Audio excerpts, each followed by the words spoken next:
Kasaragod H1N1 ബാധിച്ച് ചികിത്സയിലായിരുന്ന വീട്ടമ്മ മരിച്ചു. അജാനൂർ സ്വദേശിനി യശോദയാണ് മരിച്ചത്.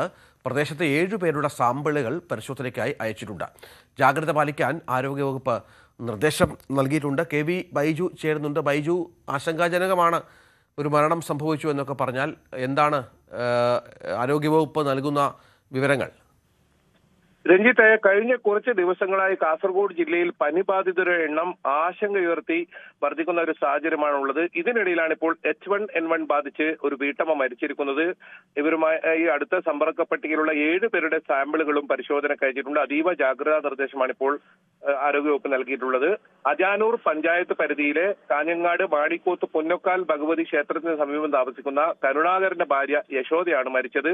ഇവർക്ക് ശക്തമായ പനിയും ചുമയും ഉണ്ടായിരുന്നു. ഇതിനെ തുടർന്ന് കാഞ്ഞങ്ങാട്ടെ ഒരു സ്വകാര്യ ആശുപത്രിയിൽ പ്രവേശിപ്പിച്ചു. ഈ H1N1 ലക്ഷണം കണ്ടതോടെയാണ് ഇവരെ മംഗളൂരുവിലേക്ക് മാറ്റിയത്. 3 ദിവസമായി ഇവിടെ ചികിത്സയിൽ കഴിയുകയായിരുന്നു. ഇന്നലെ രാത്രിയോടുകൂടിയാണ് മരണം സംഭവിച്ചിട്ടുള്ളത്. ഇവരുടെ സമ്പർക്ക പട്ടികയിലുള്ള 7 പേർക്ക് പനിയും ചുമയും ഉൾപ്പെടെ അനുഭവപ്പെടുന്നുണ്ടെന്നാണ് ആരോഗ്യവകുപ്പ് നൽകുന്നത് വിവരം. ഇവരുടെ സാമ്പിളുകളാണ് ഇപ്പോൾ പരിശോധനയ്ക്കായി അയച്ചിട്ടുള്ളത്. മാത്രമല്ല, ഇവർക്ക് മാസ്ക് ഉൾപ്പെടെ ധരിച്ച് മുൻകരുതൽ നടപടി സ്വീകരിക്കാനും ആരോഗ്യവകുപ്പ് നിർദ്ദേശിച്ചിട്ടുണ്ട്. എന്തായാലും ഈ ആരോഗ്യ വിഭാഗം ഈ പ്രദേശത്തെത്തി മുൻകരുതൽ നടപടികൾ ഇപ്പോൾ ആരംഭിച്ചിട്ടുണ്ട്. ഈ ജില്ലാ മെഡിക്കൽ ഓഫീസർ ഡോക്ടർ ഗീതാ മംഗളത്ത് ആണ് ഇവരുടെ നേതൃത്വം നൽകുന്നത് ഈ ഒരു സംഭവത്തിൽ. ഇതോടൊപ്പം കഴിഞ്ഞ ദിവസമാണ് ഷിഗല്ല ബാധിച്ച് അജാനൂർ പഞ്ചായത്തിലെ തന്നെ ഒരാൾ മരിക്കുന്ന സാഹചര്യം ഉണ്ടായത്.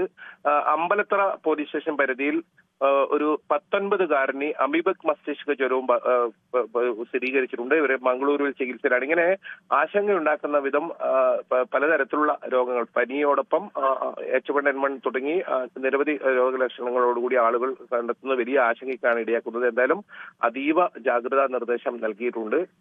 ഇപ്പോൾ അമീബിക് മസ്തിഷ്ക ജ്വരം ബാധിച്ച 19കാരന്റെ ആരോഗ്യനില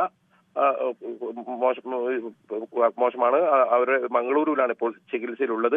എന്തായാലും ഷിഗല്ല ഉൾപ്പെടെ വലിയ തോതിൽ ഇത്തരത്തിൽ രോഗം വ്യാപിക്കുന്നത് വലിയ ആശങ്കയ്ക്ക് ഇടയാക്കുന്നുണ്ട്. അതീവ ജാഗ്രത പുലർത്തണമെന്നൊരു നിർദ്ദേശമാണ് ഇപ്പോൾ ആരോഗ്യവകുപ്പ് മുന്നോട്ട് വെക്കുന്നതും. രഞ്ജിത്ത്, ശരി. കൂടുതൽ വാർത്തകൾക്ക് News 18 Keralam YouTube channel subscribe ചെയ്യുക.